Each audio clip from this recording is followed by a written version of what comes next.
మనం ఆయన యందు భయభక్తులు కలిగి ఉంటే మనకేమొస్తుందట? ప్రార్థన చేస్తే ఏమొస్తుందట?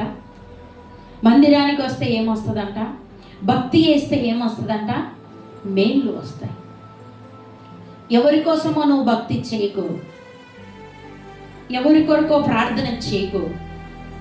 నీకు మేలు కలగాలంటే నువ్వు ప్రార్థన చేయాలి. నీకు మేలు కలగాలంటే నువ్వు భక్తి చేయాలి. అక్కడ నువ్వెవరి కోసమో కాదు, అయ్యగారి కోసం, అమ్మగారి కోసం మందిరానికి రావడం కాదు, కానీ నువ్వు భక్తి చేస్తే నీకే మేలు. నువ్వు భక్తి చేస్తే నీకే మేలు జరుగుతుంది. నువ్వు భక్తి చేస్తే నీకే మేలు జరుగుతుంది.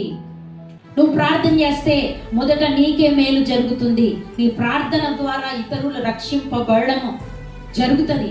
అది సెకండరీ థింగ్. ఫస్ట్ నువ్వు ప్రార్థన చేస్తే మొదట నీకే మేలు జరుగుతుంది.